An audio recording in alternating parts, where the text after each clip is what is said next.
I can't believe I have to sit in front of my computer and record audio for this because I'm upset that I have to make a video like this and explain certain things.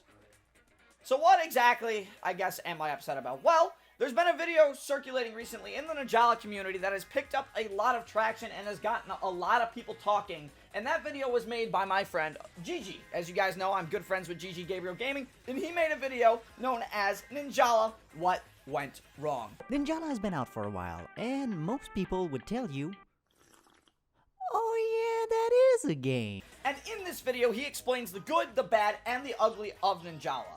So what I'd like to do in this video is I'd like to dive in, talk about Gab's video, because while he is the greatest meme lord of all time, and puts words so eloquently within 5 minutes, I want to elaborate on some of the points that Gab made for his video, because I do think he missed out on a couple things, and I would like to add more to that, as well as reply to Gab itself, and reply directly to the Ninjala community as a representative and as an ambassador. So, without further ado, let's get started. And if you haven't already, first off, go watch Gab's video and subscribe, because he is an amazing content creator, and if you don't subscribe to him and then all of his friends and then come back and subscribe to me, we're gonna have some problems. So honestly, I'm just gonna kind of go relatively out of order to how Gigi did his video, and the only reason I'm gonna go out of order is because I feel like there are more important points to talk about later in the video that I have a lot more to say on as a member and ambassador of the Ninjala community, compared to some points that Gigi also brings up in his video.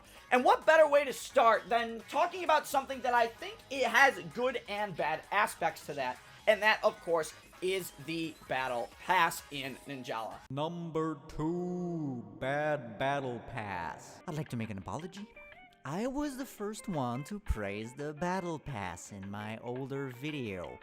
But now, as I am older and wiser, that Battle Pass is goofus. Rewards are, at best, it takes forever to finish it, and the only real reason I'm buying it is so my weapon skins don't expire.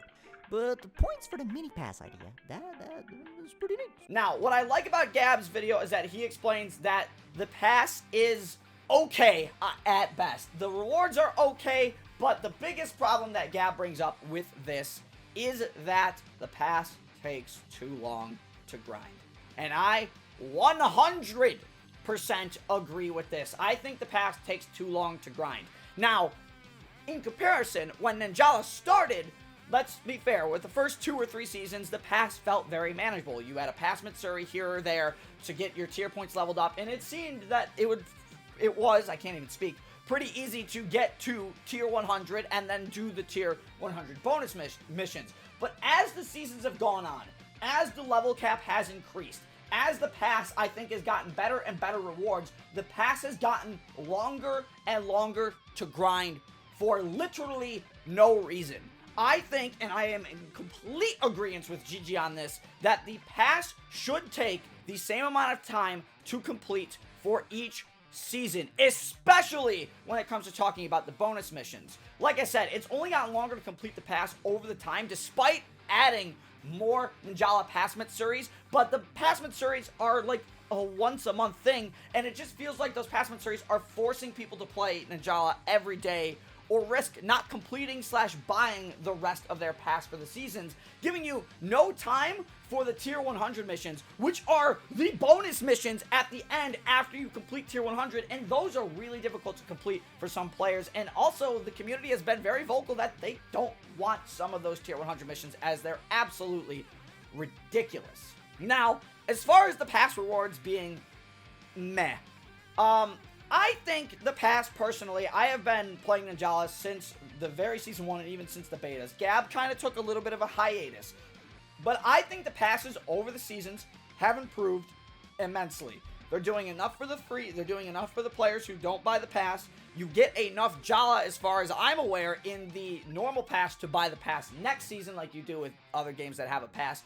And they keep adding more rewards as it goes on. Yes, the tier 100 is usually always an outfit, but I feel like it's always an outfit in other games. But they've added other things in, like the gumball machine coins, where you can get like 200 of those in the pass, and those allow you to do pulls on another portion, which is a gacha portion, but I'm not going to talk about that in this video because that's its own animal in its own right. But I think the passes personally have improved as the season goes on. But I will agree with GG here, once again, that the pass does take too long to complete. They need to not only lower the amount of time it takes to complete the pass to get to tier 100, while still keeping the same amount of Matsuris that they do like once a month to allow people to relax and, complete tiers. But the tiers on increase should also be incremental. I think personally the pass should go up to, okay, I need 5,000 tier points to get tier 100 at max.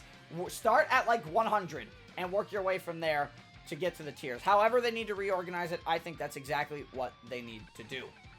Aside from that, I do agree with Gab that the mini Ninjala pass was a good idea. 300 Jala, you get to experiment with the pass up to tier 30. That's a good idea. That was a very nice decision by the developers, and I do hope they improve on that and the pass in the future. Number 3, bad connection. It's funny because as a Splatoon fan, I'm used to having a terrible online service, but oh boy, what the goof is that, Ninjala? Better matchmaking. I mean, duh. An online game lives and dies with player base, and if playing one 5-minute match takes 15 minutes, you don't need to be a doctor to understand why I'll be playing something else. First things first, I want to say that, again, Gab hasn't played in a while. It has been almost a year now since Gab and I have played Ninjala together, but that's also because Gab had other life things to worry about, and that's on him, so I'm not going to get too much into that. That was Gab's decision, and he did that. But Gab still brings up some very good points when it comes to the lobby fill-up times. It does, indeed, take too long to fill up lobbies. In fact, I think it takes even longer to fill up lobbies now than it did earlier in the game. And here is the reason why. Recently, as you guys know, in the last few seasons of Ninjala, they did a matchmaking test. Now, this matchmaking test was available to everyone, and it was pretty much forced on everyone, and they were testing the matching with new conditions. What the matching did with new conditions is they put people similar to your own level against each other, and also people who have around the same amount of playtime and skill as you. And after that matchmaking test completed, they said they had enough good data to implement at least part of this matchmaking test. In that case, it was the levels that you had, keeping levels even throughout the lobby, adjusting some team lobbies so all the teams felt a little bit even. So if there was one super high level, you had a low level, and it was the same on the other team. And the other thing they adjusted because of this, the skill level based on the amount of time you have played Ninjala. Now, first things first, I do agree that lobbies are a lot harder to find. However, that only seems to be the case for Gab. Now, I don't know if that's just the case for Gab or if it's the case for other people who are lower than level 100. But for those of you who don't know, when Ninjala had a collab with Demon Slayer, my good friend and former Ninjala ambassador Logic Motion pointed out that Ninjala hit its peak player base when Ninjala had the Demon Slayer collab. So low-level players were able to get all their matches in with other players of that same level and skill. However, when the Demon Slayer collab ended fully, that player base slowly started to dwindle. And now, what you have with the Ninjala player base is you have a lot of players who are over level 100 now, and they're getting matched with each other, whereas the new players are dwindling off. Now, that has something to do with another point I will talk about later, but that is the reason why the lobbies are taking so long to fill up for newer players. Because the skill differential and the skill gap between the low-level players and the high-level players has just become too large. Now, do I agree that you should have some form of balance in a battle royale setting?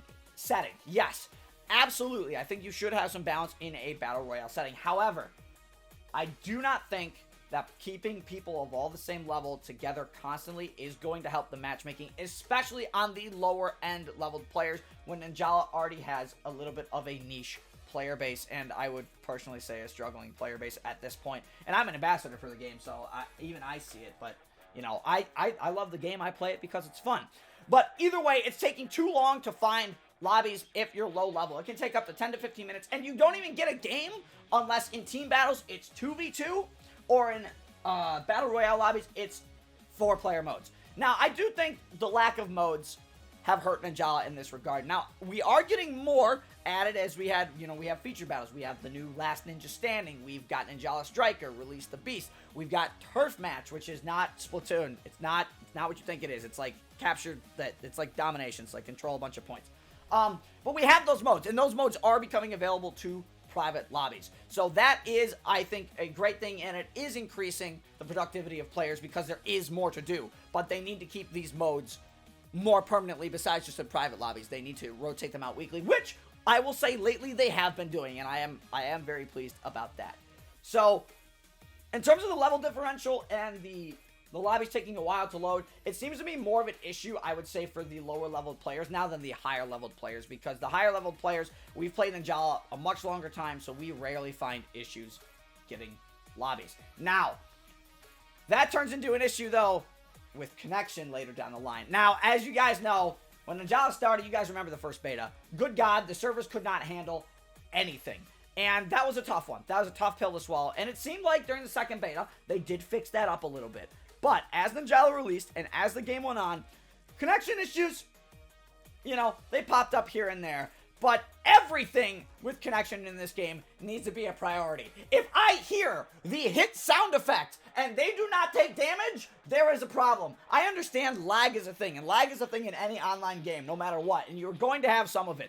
But if I am point blank, and in the great clip in Gab's video, he hits the dude clean on with the hammer, dashes away fine. If that happens to me, I'm livid. So I do think the connection issues in Ninjala, they are prevalent, they do need to be adjusted, but I also know the devs are trying their hardest to fix it as seasons go on. If you guys don't know, the CEO of Gung Ho Japan also is one of the developers of Ninjala, so he is putting his heart and soul into everything Ninjala does, as well as the other games that Gung Ho has, like Puzzles and Dragons, and Teppen, and Let It Die. So he has a lot on his plate, so they're trying to do as much as they can with a little bit of a smaller team on top of that. So not everything is going to, you know, be getting done fast, and that I hate that. You know, I hate that.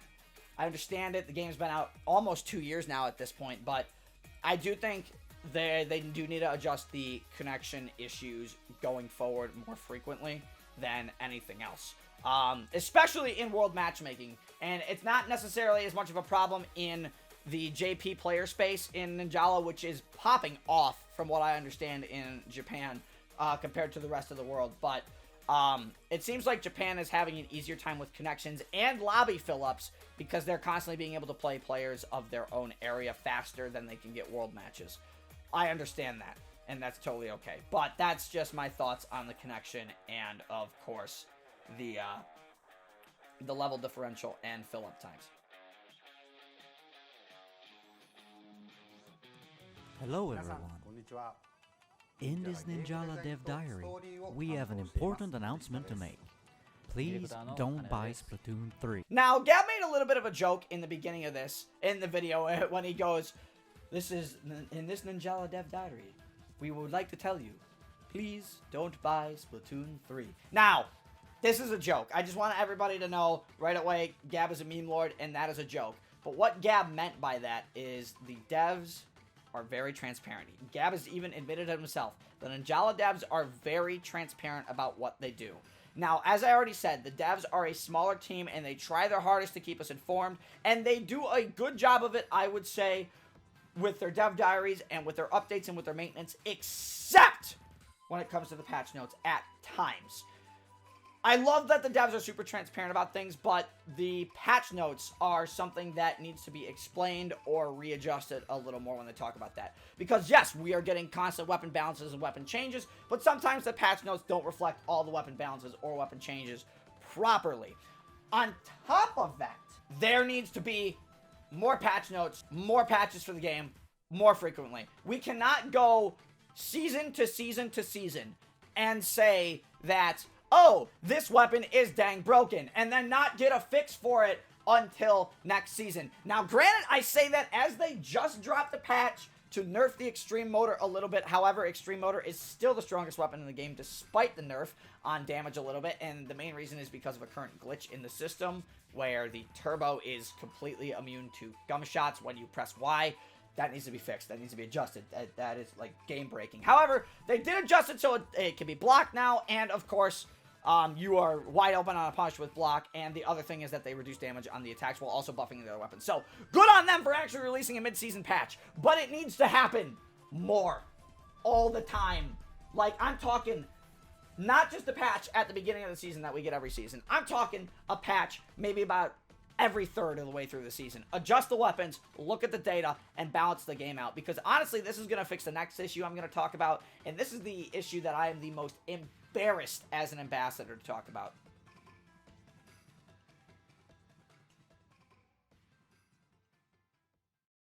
Number 1. Bad matchmaking in the community. Before someone take this to Twitter and I'm canceled. But what I mean by the community is not that it's problematic or toxic, but something much worse. Elitism. Now, what is this point I am going to talk about? And I'm just going to say it right now. This point hits home, and this point hits me really hard, because as an ambassador, we are representatives of the community. We are opportunists of the community. We are to spread the word. We are having a great time doing it, and our job is to build the community up. But unfortunately, the people who don't follow any of the ambassadors or don't know what any of the ambassadors do in terms of helping Ninjala, they create a lot of drama, all things considered. We've seen it time and time again with the Ninjala community. And yes, while the Ninjala community does have some great people in it, the artists, the animators, again, the ambassadors, we all do great jobs. When it comes to being a community with a niche player base, there is a term that likes to be used. And in a player base this small and this niche, elitism cannot happen. Or elitism, as Gab says it. I think it's actually elitism. But I'm just going to say it now, and pardon me for swearing, I f***ing hate elitism. There seems to be just this consensus with being high level in the game. That means you can bully people around. From the casual side of things, the comp players are causing it. But conversely, the casual side of the community isn't taking time to learn and understand all the hidden techniques that can be used in battle to counter the top players. Now, this is a problem in its own right, because comp and casual in a community like Ninjala, the comp and casual community is very split, and unfortunately, unless they can figure out a way to get along, I don't think this game is going to last very long. I'm surprised. I'll be honest, I am happy the game has lasted as long as it did, but if it shut down tomorrow or the next day, I would not be upset about it, because I know part of the community can cause that. But I also know that one aspect of the community, like if you're just a casual player or you're just a competitive player, those separating sides of the community on their own cannot support the game. This is not, I just want to make it clear, this is not Splatoon or Splatoon 2, where the competitive side and the casual side, they do have some mutual understanding. However, there are differences between the casual and competitive, but they all enjoy the game nonetheless.